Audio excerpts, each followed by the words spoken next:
Welcome back to the channel, folks. Wow, I can't believe it's been over a year since I covered the original Godfather game for the channel. If you didn't watch the video, I'll link it in the description down below, but to give a quick summary of my thoughts on that game, I found it enjoyable and a serviceable adaptation of the movie, with my main gripes being your lead's lackluster story, and how some moments in the game conflicted with how characters were portrayed in the movie. But the game sold well and is still considered one of the better GTA-like games, proving popular enough to receive a sequel, simply called The Godfather 2. It was released in 2009 and was published by EA with their Redwood Shores studio acting as developer. Now, I wasn't actually aware of this game's existence until I did the video for the first game, so this will be my first time playing it. Is it a worthy sequel that's just as good as the original? Is it a good adaptation of its source material? Well, leave the gun, take the cannoli, and join me in finding out. Quick little announcement before getting into the video. I've finally got around to updating the membership tiers and launching a proper Patreon. For as low as $3 a month, you'll get early access to my future videos, and uncensored versions too. Since I'm forced to constantly re-edit my videos nowadays, I figure I might as well put those original versions to good use. Tier 2 members will get their name in the credits, and I've added a third tier for $10, where I'll give a verbal shout out at the end of videos. The Patreon has the same exact tiers and perks, so you don't need to sign up for both. Just choose whatever option you prefer. As the members and patrons increase, I'll add exclusive polls to vote for future videos and add more bonus content. I'd like to move away from relying on YouTube ad revenue and sponsorships, so I'd greatly appreciate any support you can give. Before discussing the game, let's quickly discuss the story of its source material. A masterpiece of cinema, The Godfather Part 2 was directed by Francis Ford Coppola and released in 1974. It uniquely serves as both a prequel and a sequel to the original Godfather, with two parallel storylines running throughout the film.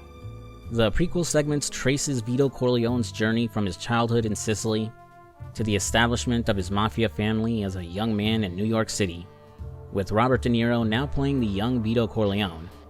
Meanwhile, Michael's story unfolds in the 1950s, delving into his challenges as Godfather and his efforts to retain control of his family's empire, while also striving to legitimize their businesses.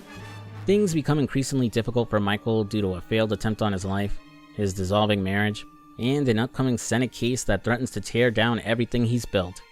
Throughout the film, we see parallels between Vito's rise to power and Michael's efforts to hold on to it, both men facing challenges from within and without, testing their resolve as they navigate the brutal world of organized crime. Like the original, The Godfather Part 2 would debut to critical praise, considered just as good, if not better, than the first movie, joining that rare club of excellent movie sequels like Terminator 2, Aliens, and of course, Rush Hour 2. Due to the movie's dual storylines, how would EA Redwood go about adapting The Godfather Part 2 into a game? Would they do something similar to Driver parallel lines, setting one part of the game in the past and the other in the present, changing the look of New York City when hopping from the 1910s to the 1950s? Nope. Instead, they would completely ignore Vito Corleone's story, and instead solely focus on Michael's portion, to some questionable results. Despite focusing on Michael's story, like the first game, we're not actually playing as him, and instead as a brand new character.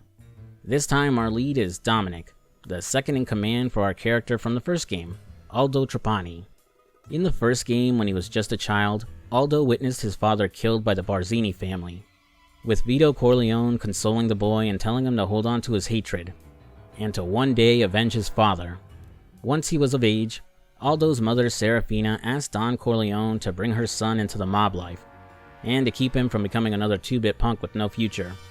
Interwoven with the plot of the movie, we'd follow Aldo's journey as he rose through the ranks of the Corleone family, fell in love, lost that love, killed his best friend, and after assisting Michael's rise to power by taking out the other families in the city, finally getting revenge for his father. The game ends with Aldo becoming a powerful underboss in the Corleone family. Or if you almost 100% completed the game, he'd become Don of New York City. I said earlier that one of my biggest criticisms of the game was Aldo's story, as it's very unfocused, rushed, and doesn't do much to flesh him out as a character. As bare bones as his story was, at least he had one, as we know close to nothing about our new lead, Dominic.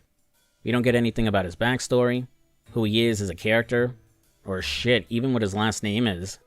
Dominic is just a customizable, self-insert character in the vein of a Fallout protagonist, minus the roleplay aspects that let you determine their personality. Unlike Aldo, who I vaguely tried to make look like me, I didn't give much thought into Dominic's appearance. At first, at least. After a few hours of playing and seeing him in cutscenes, I realized I accidentally made him look like Kiryu from the Yakuza series, so I went all in on it. And I customized his outfit to match the Dragon of Dojima's iconic look. Man, I want to get back to covering that series soon. Go check out the first video I did if you haven't seen it yet. Returning to this game's story, after a deal in Cuba goes south, Dominic gets promoted to Don of his own family, and is tasked by Michael to strengthen the Corleone Empire, take out their rivals, and assist with his upcoming court case. Originally, I didn't mind Dominic lacking a story, as I figured that meant the game would focus more on the movie's story, but unfortunately it didn't play out like I had hoped. More on that in the story portion of the video.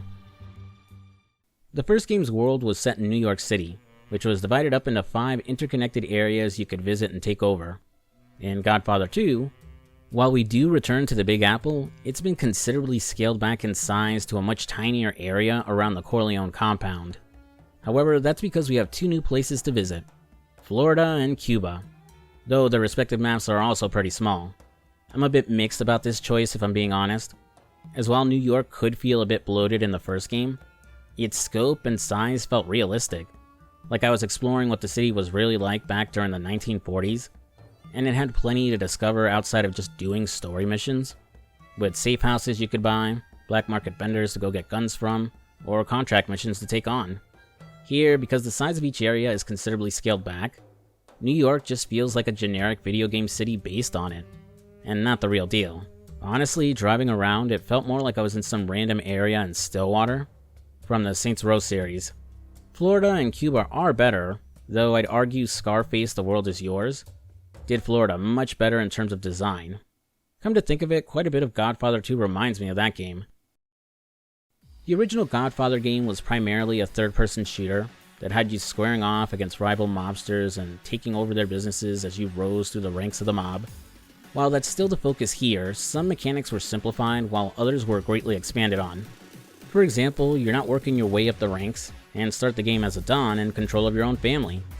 After Aldo becomes indisposed, I'll get to that later, Dominic takes the reins of their family. He'll be able to recruit soldiers and make them made men, bringing more guys into his crew and promoting them to higher ranks as the game goes on. Recruiting a made man requires Dominic to talk to associates in the Corleone family hanging around the main compound, or in any of the businesses he controls. Those made men can be brought along to assist him as he gets into fights, with a max of 3 able to join his personal crew and travel alongside him. Your crew is fairly competent and can hold their own against enemies, though you get a measure of control over them, as you can have them stay in one position, follow close to you, or to use one of their abilities when needed. Your made men can go down in fights, and if you fail to revive them in time, they'll end up in the hospital, making them unusable for a set amount of time while they recover. I dig this system with the made men, as it feels like a more expanded version of the homies from Saints Row, as your recruits can be customized, upgraded, and have their own specialties that can help in taking over rival businesses. The 6 different specialties a soldier can have include Arsonist, who can light up flammable objects to create diversions, or to get past inaccessible areas, Demolitions, who can set explosives to destroy a business, tear down destructible walls, or rig car bombs, Medic, who can revive a fallen party member, or you, avoiding a mission failure and a trip to the hospital, Safecracker, who can unlock safes to loot for cash or certain locked doors, Engineers, who can take out the power to a business to disable the phone lines and avoid your enemies calling for backup, while also being able to cut through metal fences. And finally, Bruisers, who can be ordered to stealth kill guards, intimidate witnesses, or just bust down certain doors. Bringing the right men with the right specialties along with you to a job can make it easier to take over a business or to reach inaccessible areas. While I like the variety on offer, the Arsonist and Bruiser come up short compared to the rest, as there were very few times throughout the game where I needed their abilities compared to, say, Medic, which feels essential to every encounter thanks to being able to revive you and the crew, or Safecracker, since every business has a safe in it somewhere you can loot for more cash. On top of their individual abilities, made men you recruit will have a basic or advanced weapon license, which limits what guns you can equip them with. There are 3 different levels for each of your weapons, with the level 2 and 3 versions only unlocked when you discover them out in the world or in a business you take over. Since the stronger weapons can trivialize encounters, you'll want to get made men who can equip them. Unfortunately, there isn't a way to upgrade someone's basic weapon license, so you'll need to replace that soldier with someone who already has an advanced license. And by replace, I mean marking that guy for death, which enables friendly fire. Then just take them out and send them off to sleep with the fishes. Seems a bit harsh, but I guess you can't exactly be fired from being a mobster.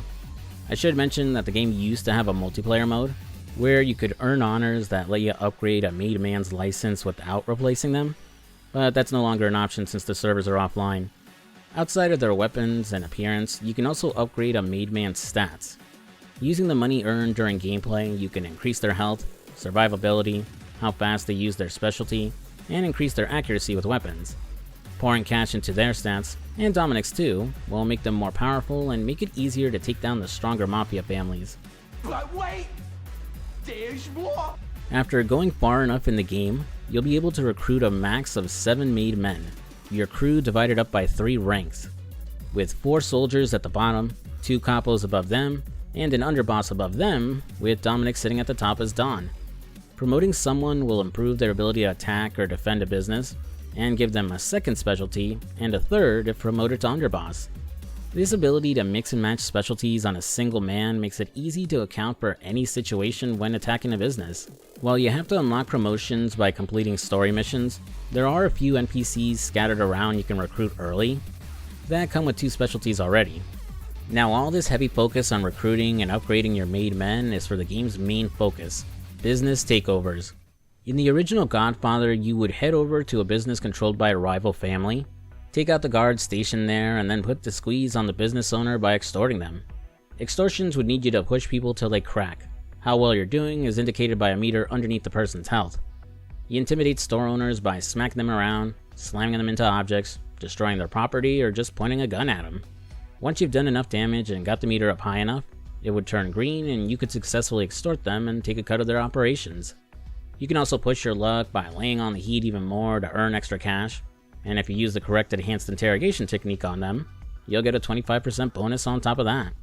But if you get carried away and push them too far, they'll refuse to cave into your demands and you'll have to come back later to try again.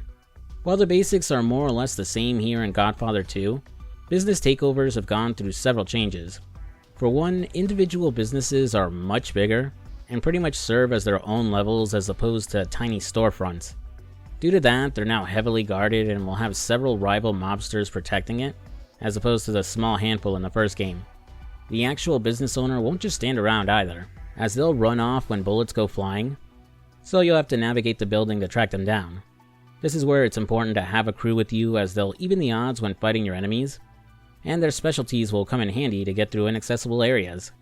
Successfully taking over a business will increase your daily income, and taking over all the businesses tied to a crime ring will unlock a bonus for your family, like brass knuckles that increase your melee damage, bulletproof vests that buff your defense, ammo clips to increase how many bullets a gun can carry, and more. Oh, and the rival families can use those same crime bonuses if they control all those fronts. So you'll want to disrupt that crime ring to remove their bonus, either by taking over one of those businesses, or just blowing the place up. Though you can't take over that business until it's been rebuilt. While the money you earn can be used to upgrade Dominic and his family, you'll need to use some of that daily income to pay for guards, as if you leave your latest acquisition undefended, you'll quickly lose it to your rivals. In the first game, you never had to worry about defending your businesses. The other families would only go after them if your vendetta with them was high enough, and you ended up in a mob war with them. They'd plant a bomb at one of your storefronts and you'd have to race to disarm it before it exploded, which would cut off some of your income until the business was rebuilt. The vendetta and mob war mechanics are gone in Godfather 2, and your businesses can be attacked at any time, even during story missions. While this might bring up memories of having to drop everything to protect your turf in San Andreas, thankfully Godfather 2 streamlines this process.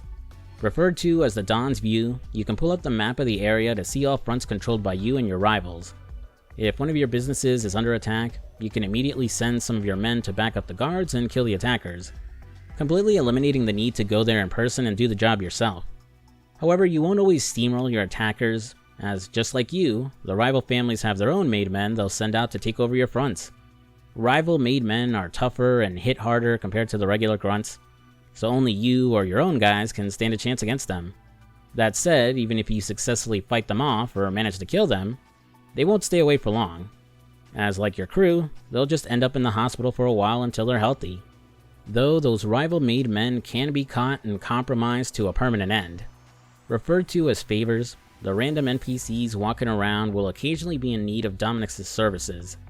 They'll ask him for his help in dealing with a problem, which could be anything from busting up a business, even the ones you own, beating someone up, or straight up killing someone. Get the job done, and they'll give you a reward based off of the icon above their head. If it's cash, they'll just pay you, but if it's a key icon, they'll tell you where you can find a particular made man in his off time. But more importantly, how to kill him for good. Hunting them down, you need to use this specified execution method to kill them, like strangling them from behind, or torching them with a Molotov.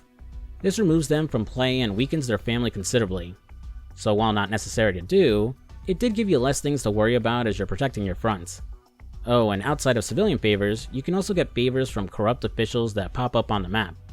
Do what they ask and you'll get favors that can be kept in your back pocket and used when you need them. Like instantly healing anyone in your crew who was in the hospital, immediately springing them from jail if they were arrested, bribing the cops to make them back off if they're chasing you, or having the cops arrest a rival made man so he can't help his family. While they're certainly useful, I never found myself needing those favors outside of the rapid recovery one. Calling off the cops is handy if you decide to rob a bank and want to avoid issues running back to your safe house, but the police in Godfather 2 are nowhere near as aggressive as the first game. And unless you're just standing around with your dick in your hand, it's extremely unlikely they'll ever manage to arrest you or anyone in your crew either. Now, after you've taken control over all the fronts owned by another family, you'll finally be able to wipe them out once and for all, when they retreat to their main compound for a final standoff. Heading there with your crew, you'll use their specialties to infiltrate the main building and gun down the remaining goons and made men. These compounds are usually where one of the various weapon upgrades will be hidden too, so it's worth being vigilant when moving through the place. After you've confronted and taken out the Don of the family, the last order of business is to rig a bomb to the compound's main gas line and get the fuck out of there before it blows. With your enemies going up in flames, you'll take control of their compound, earn a nice cash bonus, and you won't have to worry about that particular mob family giving you any more problems. Overall, I really like how Godfather 2 greatly expanded on its gameplay mechanics. Building your own family and upgrading your crew feels fun and rewarding. Your made men feel useful with their abilities and aren't brain-dead AI companions, who can become liabilities in firefights. Through the use of the Don's view, you can pick and choose who to bring with you and who to send to guard a business with relative ease. Combined with the changes towards taking over a business, Godfather 2 is a surprisingly strategic game that is much more than just another GTA-like third-person shooter. However, there is too much of a good thing, as while in the original game, taking over fronts and taking out rival families was for the most part optional, and something to do outside of story missions, here it's the main bulk of the game, as story missions are few and far between, lack variety, and usually just tell you to take over more businesses before the story advances. This makes what's otherwise an excellent gameplay loop get repetitive and boring fast, made worse because the story is considerably stripped back compared to the first Godfather game. Which finally brings me to the story portion of this video.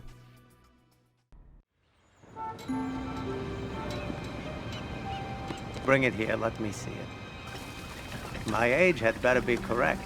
I am always accurate about my age. May you live to 100, Mr. Roth. Congratulations. Cheers.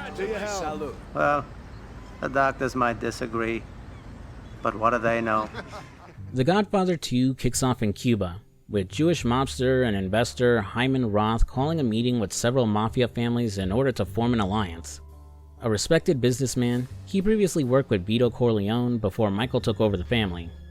Roth sees Cuba as the new land of opportunity for the mob, as thanks to his stakes in the hotel business, and the government being all too happy to support these mob ventures, the groups present can carve up the island and make more money than they ever have in the States. When Roth decides to retire, he plans to leave his businesses to the mobsters present, which includes Michael Corleone, Aldo Trapani, Rico Granados, Samuel Mangano, and a few others. Thanks to these shared resources, and with plenty to go around, Everyone part of Roth's alliance will have no reason to fight amongst each other for money and power. Just so long as those pesky rebels are squashed, they won't have anything to fear. Señoras y señores, due to serious setbacks to our troops in Guantanamo and Santiago, my position in Cuba is untenable. I am resigning from office to avoid further bloodshed. Regresen a sus hogares. Abandonen sus carros en el hotel. Yo debo dejar la ciudad inmediatamente. I wish you all good luck. God damn it, Castro. With the dream of a mafia-controlled Cuba going tits up, Michael, Aldo, and Dominic will have to huff it to escape the country before they become casualties of the revolution. The game is off to a solid start, as the sudden collapse of the Cuban government has caused chaos to fill the streets, with bullets, fires, and explosions replacing the festive fireworks show. Civilians run through the streets desperately trying to get to safety.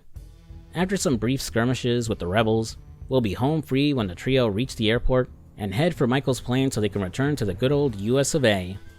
Unfortunately, we end up losing someone along the way. Wait up, I can get us through here. Another reason I'll be sitting waiting in the team alone.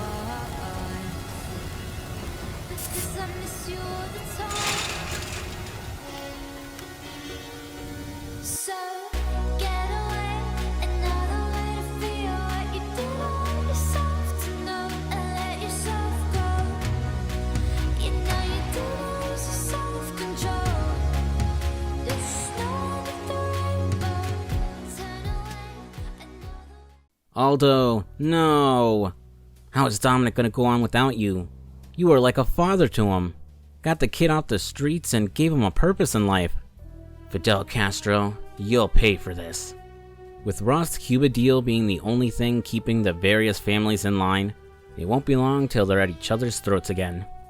Worse now that Aldo is dead, as his territory is up for grabs and his own soldiers might betray each other in a bid for power. To keep things from getting out of control, Michael will appoint Dominic as Aldo's replacement, and put him in charge of running New York with his family. Skipping ahead 6 weeks later, the situation in New York isn't great, as Carmine and Tony Rosado, who were at Hyman Roth's meeting and previously worked under Peter Clemenza, have broken ties with the Corleone family in order to start their own gangs. For those who don't know, Clemenza was a capo in the Corleone family and one of Don Vito's closest friends. In the first movie, he was responsible for carrying out a few jobs for the family, which included taking out the traitor, Poligato, where he gives the iconic leave the gun and take the cannoli line. When it was decided Michael would kill rival mobster Salazzo and the corrupt police captain Mark McCluskey, Clemenza was assigned to prepare a gun for him and instruct Michael on how to pull out the hit. Later, he assisted in carrying out Michael's plan in assassinating the dons of the five families, and killing his sister's abusive boyfriend for aiding Barzini in killing Sonny Corleone. Clemenza was supposed to return for The Godfather Part 2, which is why during Vito's story we see how they met and became friends. However, his actor Richard Castellano didn't return due to disagreements with Paramount Pictures. There's conflicting accounts as to why, with Francis Ford Coppola claiming he wanted more money and creative control over his character, though Castellano stated he chose not to return due to the direction they were taking his character, which he felt was completely out of line with how he was portrayed in the first movie, and because he was concerned about his health due to the amount of weight the studio wanted him to gain. Due to that, Clemenza died off-screen, and the new character, Frank Pentangeli, was introduced to take over his racket and Clemenza's role in the story. Sorry for getting a bit sidetracked there, but the game does a piss-poor job explaining who characters are and just assumes you've watched The Godfather Part 2. So I don't want to leave anyone in the dark who hasn't watched the movies or doesn't remember who these characters are. The Rosado brothers split because they claimed Clemenza promised them their own territory in the Bronx, and Frank refused to honor the deal since he never heard about it. He wants Michael's help in getting rid of them, but he refuses when Frank insinuates that Hyman Roth is secretly backing the two. Since Roth is a trusted friend and associate of the family, Michael takes it as an insult to point the finger at him with no proof. His brother Fredo also vouches for Roth and disagrees that the old man would betray them. Michael puts Dominic in charge of dealing with the Rosados, telling him to send a message to Carmine Rosado first. I should probably take this moment to point out that the events of the game are slightly out of order with how they occurred in the movie, as when Frank came to Michael about the Rosados, it was before the deal with Roth and not after. Michael refused to take action against the Rosados to avoid causing trouble until the deal was done. which causes Frank to become disillusioned with Michael and like he's being treated like garbage. Since so much of the movie's story is shrunk or omitted, I kinda get why they had to move certain events around to justify the player's actions. However, it ends up screwing up the impact of certain scenes and character motivations, which I'll get into as they pop up. Dominic's first act will be to take over one of Carmine's businesses, the Sweet Life Bakery, which is actually a front for his prostitution ring. Most of what happens next is just an extended tutorial for the new gameplay mechanics, with Dominic taking over more fronts and taking out one of Carmine's made men. Michael will reward his hard work with the safe house, which just so happens to be the apartment owned by the late Luca Brasi. Eventually, after Dominic has done enough damage, Carmine will call up wanting to sit down to a meeting and to hash out a truce. Arriving at the tavern where the two agreed to meet, Frank will tag along just in case things go wrong. Spoilers, things go wrong. We're all really happy about your decision. About the peace. You're not gonna regret it. Hey, where's our drinks? Can't make a truce without a toast, huh? Michael Corleone says hello. Get his head in. A cop, what the fuck? Hey, Rich. You open or closed? Carmine, no! No, not here!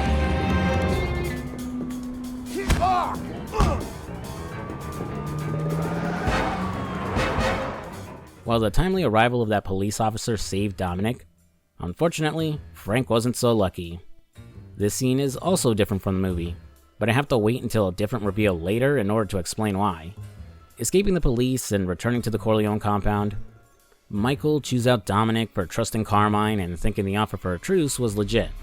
Treating him like a bigger threat now and believing someone may indeed be pulling his strings, Michael gives the order to wipe him out. After taking control of all of his fronts, Dominic will storm Carmine's compound and tear his way through until he finds that backstabbing asshole and rubs him out. Motherfucker!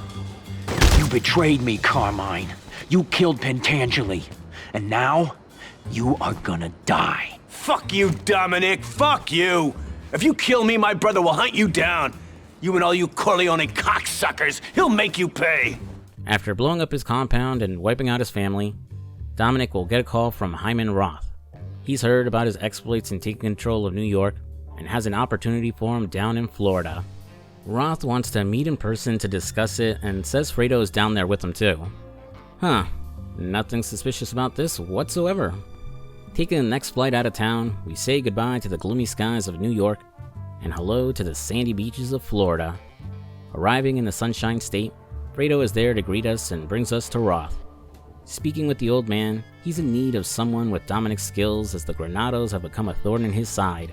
Led by Rico Granado, they've been on the warpath since the Cuba deal fell, and thanks to some connections, have been building their own empire here in Florida.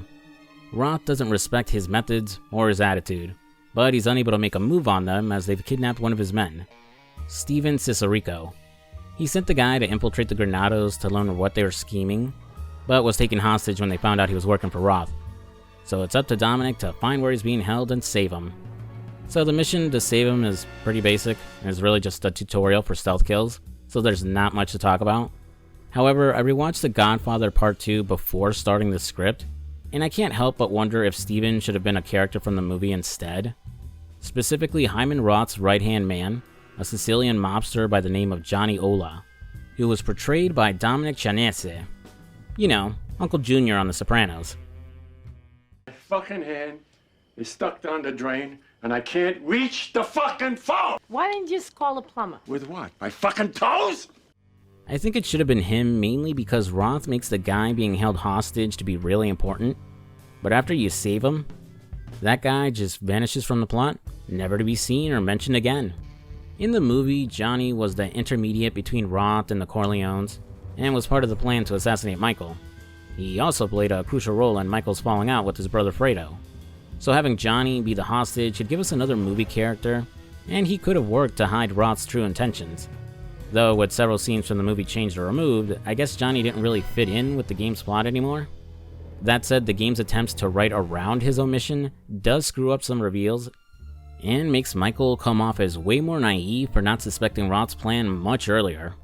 After saving Steven, Roth will reward Dominic with a safe house here in Florida.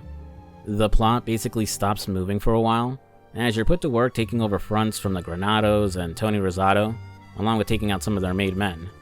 Things only start moving again when Dominic is summoned back to New York by Michael, but he's unable to actually return due to a strike at the airport.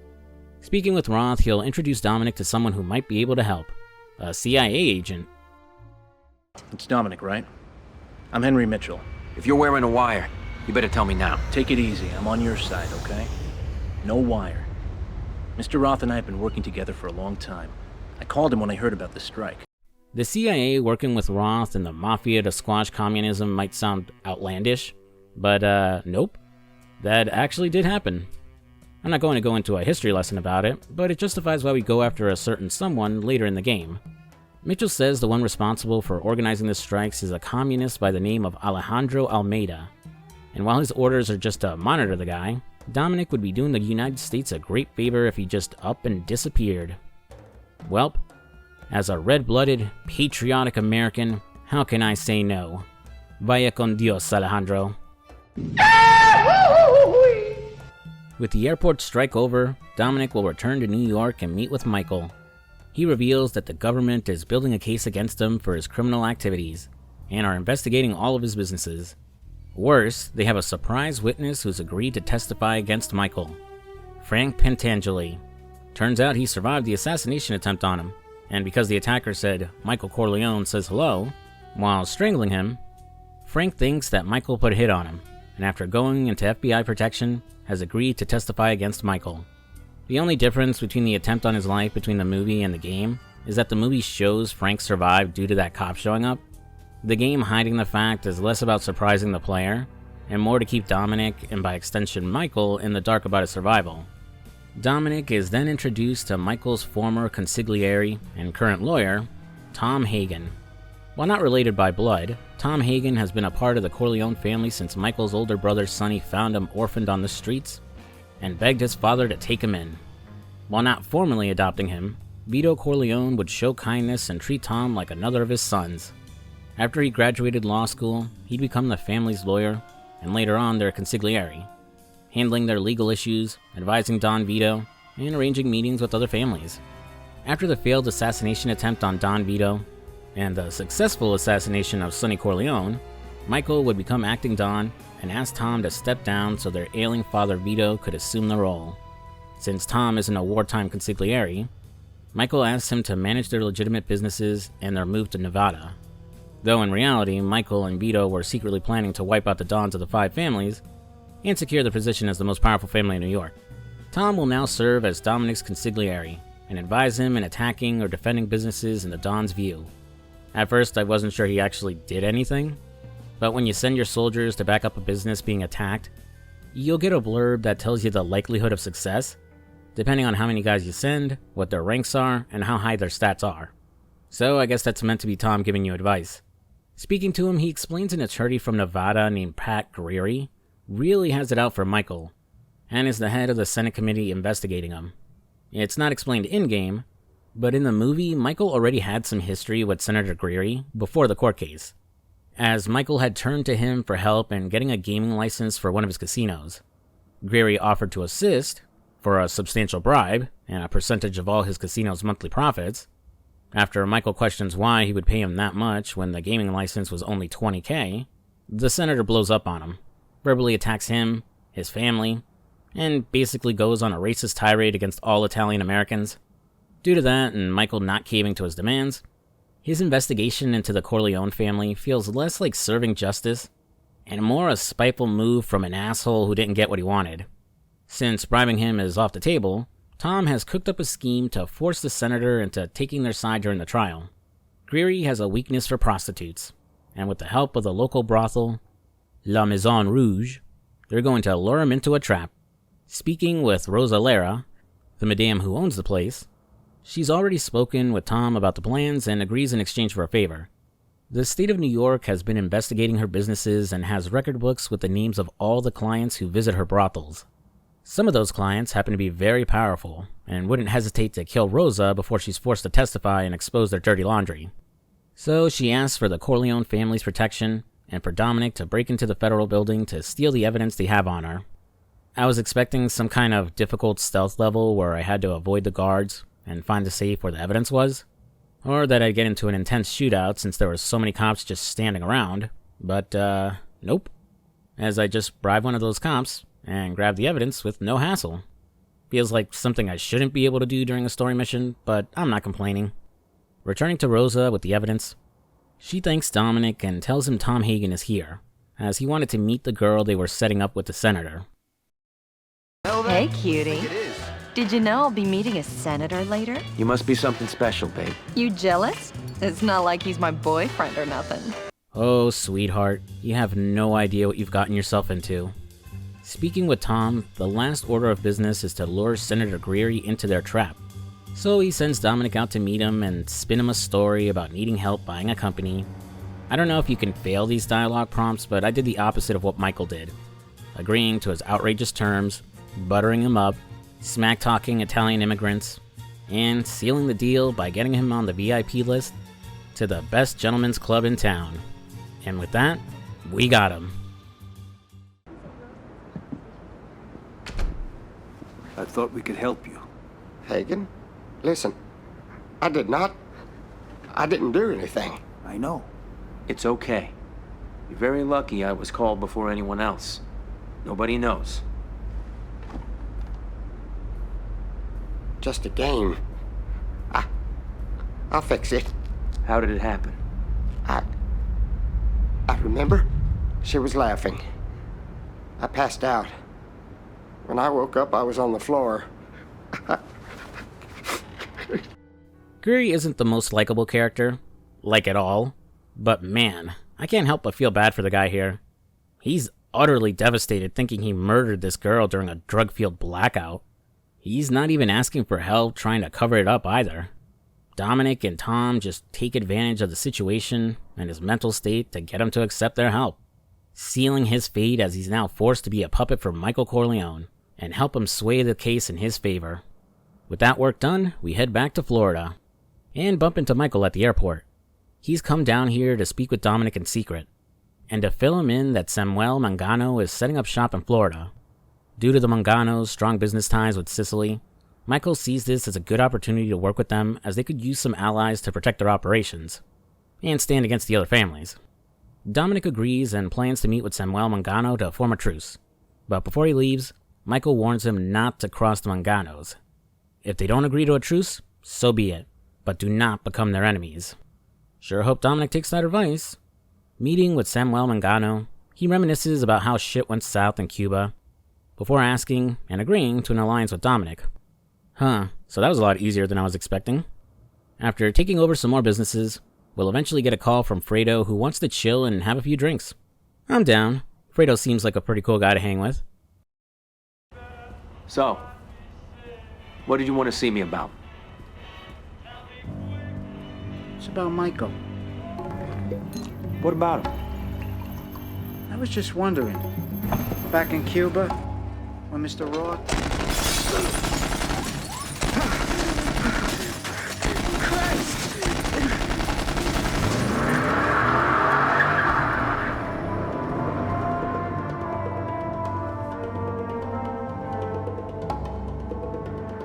Surviving the attempted assassination, Fredo immediately points the finger at the Manganos as the ones being responsible. According to him, word on the street is that Samuel is preparing for war due to all the guns and soldiers he's brought into Florida, and that he played Dominic about the alliance. Instead of thinking things through rationally, or, maybe speaking with Michael, Dominic decides to just listen to Fredo and to strike back against the Manganos. I'm sure this won't end well. With the help of a union boss Fredo knows, Dominic will lead an attack on the Manganos' warehouse and take it over for himself. Samuel Mangano calls up pissed, swearing his men had nothing to do with the attempted hit on Dominic, and insisting they meet and hash things out. Reaching the meeting spot, the Don isn't there, just some of his flunkies. They explain he doesn't do deals with backstabbers, and that Dominic is now on their shit list for breaking his word and the alliance. After a cutscene plays showing a war between their two factions, you'll end up losing a good chunk of your territory to the Monganos instantly. Great. Thanks a lot, Fredo. Instead of going to Michael and telling him what happened, Dominic's dumbass decides to listen to Fredo again, who says that they should seek out Hyman Roth's help with the situation. Talking to the old man and Agent Mitchell, he agrees to squashing the beef with the Monganos, but needs a favor. Roth is still harping about Cuba and all it could offer him and the rest of the mob. Only they could get the former president back in power. And that's where Dominic comes in, as Agent Mitchell wants him to infiltrate the country and assassinate Fidel Castro, just like in Call of Duty Black Ops. Since Dominic can't just walk up and pop the guy in broad daylight, he'll have to get in El Jefe's good graces. Exploiting Castro's hatred of dissidents and his desperate need for cash, gee, it's almost like communism doesn't pay. Mitchell will send Dominic out to assassinate supporters of the old regime while in Cuba, and will spread rumors that Dominic totally loves the revolution and has big business ties. After taking out the enemies of the revolution, Dominic will get an invite to the presidential palace and secure a meeting to meet with Castro the following day. During the middle of the night, Dominic will make his move to complete the mission. This is probably my favorite level of the entire game, mainly because it plays out so different from everything else so far. It's a stealth level that has you sneaking around the royal palace to avoid the guards wandering around, and to get to the assassination spot. Due to Dominic being disarmed before being allowed to stay, you have to sneak up on the guards to stealth kill them before you're spotted. It's not a particularly hard section, even without the ability to see where guards are on your minimap, but I dig it. Honestly wish there was an option to take out compounds with stealth as opposed to just blasting everyone in sight. Reaching the sniper rifle and the vantage point, it's time to do what Alex Mason couldn't, and take out Castro.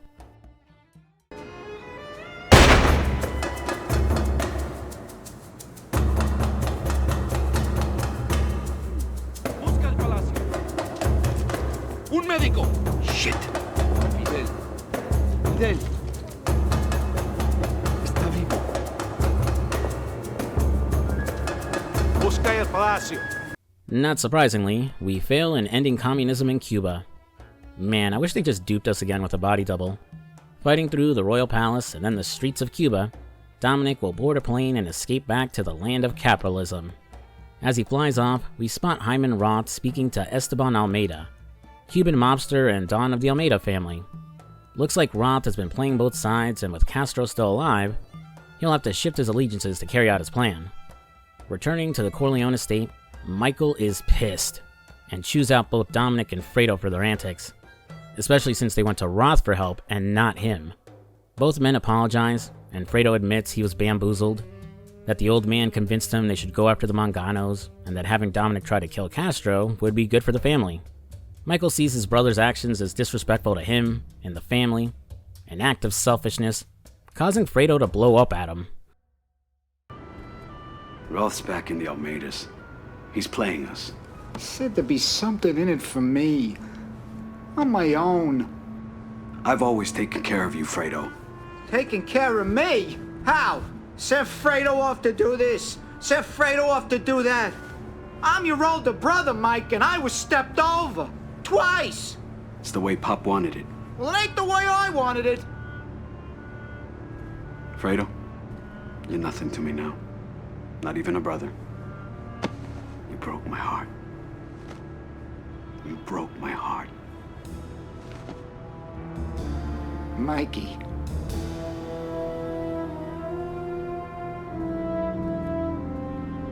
I don't want anything to happen to him while Roth's alive. The game's version of Michael and Fredo's falling out really doesn't do the original scene justice. It lacks the emotional weight since so much of the story has been changed. So it comes off as Michael being needlessly cruel for disowning his brother because he got tricked by Roth. In the movie, Fredo's association with Roth isn't exactly like it is here. Roth and Johnny Ola approached him and asked for his help in trying to hasten a deal they're doing with Michael, promising to make it worth his while. Though in reality, Roth is digging for information he can use to try and kill Michael, as he holds a grudge against him for having Mo Green killed in the first movie. Fredo agrees to help, and sometime later, assassins working for Roth somehow snuck into the Corleone compound and almost killed Michael and his wife. Due to them sneaking past his heavy security, and then the assassins being found dead, Despite Michael's orders to keep him alive, he begins to suspect someone close to him is a traitor. When he starts to believe that Roth is involved, he asks Fredo if he ever met his associate, Johnny Ola, who he denies knowing. But Fredo slips up when speaking to Senator Greery, telling him that he went to a nightclub with Ola previously. Michael overhears this and realizes that his brother was a traitor. Confronting him, he disowns him and gives him the kiss of death. The movie leaves it ambiguous what help he offered and if he truly knew about the attempt on his brother's life. That's a whole can of worms I would rather not get into, but I suggest watching the Culture Mafia's video on the topic, since they do an excellent job looking into it. I'll link the video down below. Whether Fredo was misled or not about what would happen to Michael doesn't matter. At the end of the day, he still betrayed his brother. The failed assassination, Fredo lying about knowing Ola, and finally his outburst about his treatment and place in the family is enough to convince Michael the betrayal was intentional, and justifies cutting ties with his brother and banishing him from the family. The only mercy he grants Fredo is that he won't kill him while their mother is alive. The game ends up removing the tragedy of their falling out, as both brothers did really love and care for each other. Best shown in another scene from the movie when they're younger and Michael announces to his family that he's dropping out of college to fight in the war. Fredo is the only one who stands by and supports his decision. Despite being an underboss, owning his own business, and Michael looking out for him, Fredo couldn't get past his own inferiority, being treated as an idiot, being passed over for Don, and his resentment of his younger brother. I've got more to say about how the game handles the story, but I'll save it for the end since we're almost done. With Frank Pentangeli about to testify, Tom Hagen wants Dominic to bring his brother Vincenzo to the court proceedings. His hope is that Frank seeing his brother will remind him not to shame himself or his family by breaking the Omerta, the Mafia Code of Honor. And after some shenanigans where we have to rescue Vincenzo after he's kidnapped, the plan works when Frank sees his brother and he retracts his testimony against Michael, with Senator McGreary dismissing the case against him.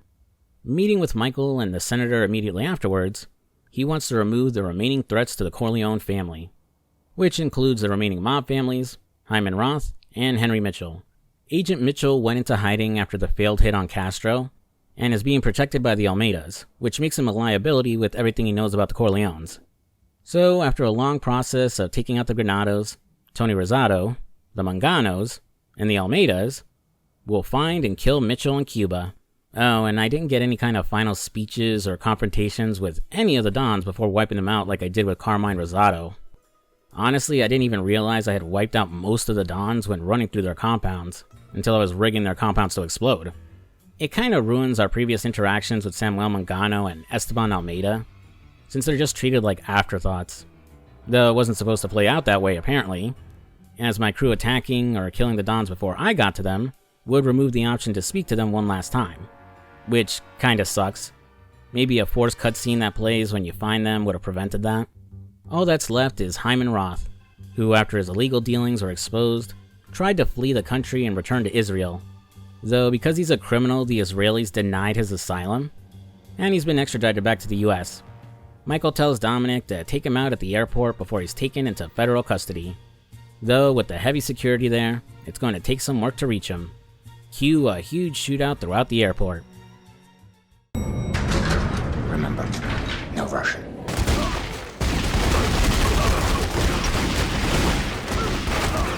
Reaching Roth, we confront him about his betrayal, before I kinda awkwardly kill him by pushing him down onto the tarmac. Escaping the feds and returning to Michael, our work is done, and Dominic is named Godfather. However, there's one loose end left to take care of.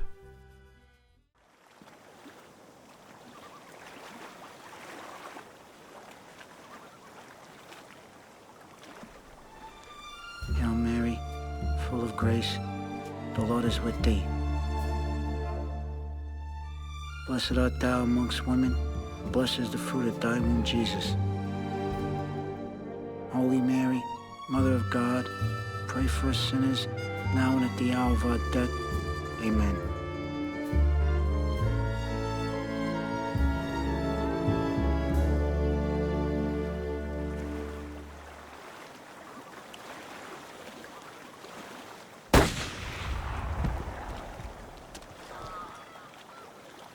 Fredo, I'm sorry.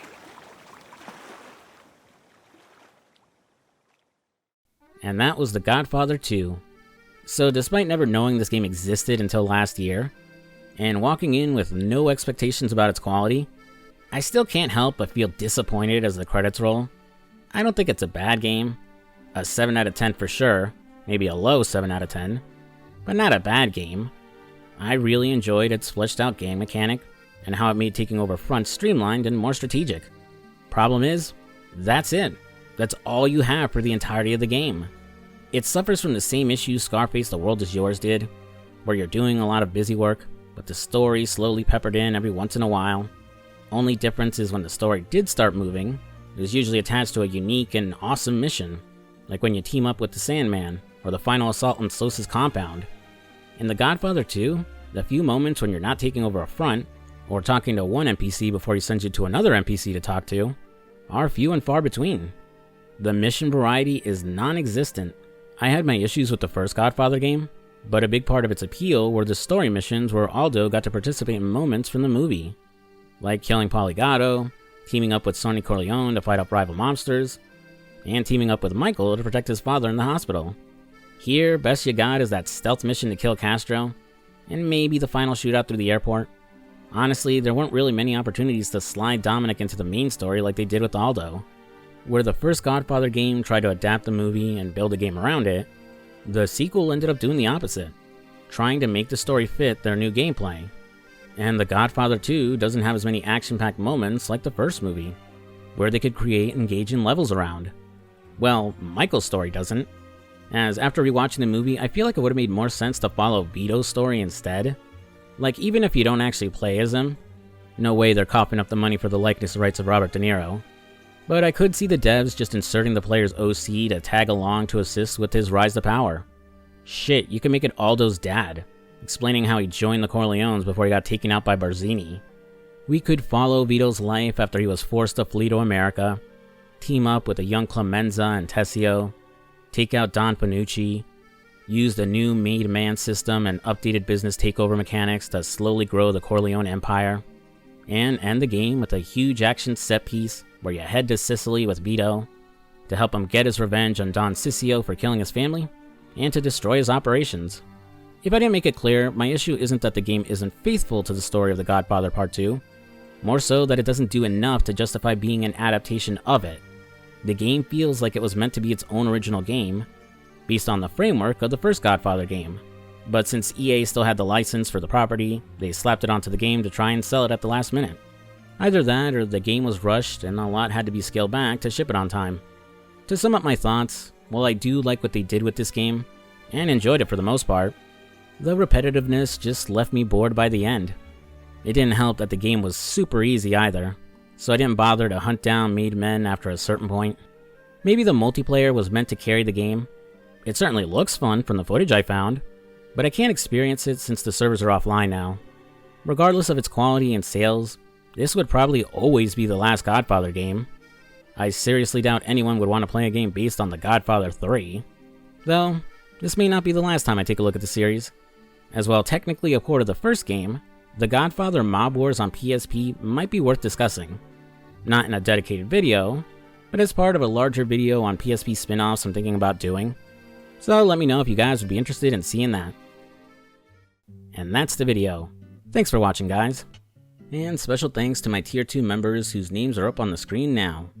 Like I mentioned at the beginning of the video, I've updated the perks for membership tiers and launched a proper Patreon, so if you want to help out the channel, you can support me for as low as $3 a month, and gain early access to future videos and uncensored versions too. With enough support, I can add more perks and hopefully not have to rely on YouTube ad revenue or sponsorships to support the channel. I'm going to continue this grind I started in April, now that summer's just around the corner. If you saw my recent poll, I asked you guys what to cover this month, and the winner was God of War 2. I'm still going to cover Ashura's Wrath. That'll just be later in the month, or early June depending on my release schedule. I was a bit undecided on my next video as there were a few options I wanted to do before hopping into God of War. Depending on when I'm recording this and when the video comes out, I may have gone with something different than initially planned. Won't say what it is, but keep an eye on the community tab for that announcement. Not much going on with my life as of late. I'm still getting through Final Fantasy VII Rebirth, and was debating replaying Fallout 4 or New Vegas, or maybe buckling down and working through my giant backlog of games. I also wanted to check out Stellar Blade, but again, I really should do something about that backlog. Again, thanks for watching. Make sure to leave a like and comment down below. Did you play The Godfather 2? Do you think it's better or worse than the original game? Which of the 3 movies is your favorite? Probably still Godfather 1 for me. And if you're new to the channel, I'd love it if you subscribed. Check out whatever the recommended video here is at the end, or the playlist made up of all the GTA videos I've done. I'm FuzzySlippers, and I'll see you later. Peace.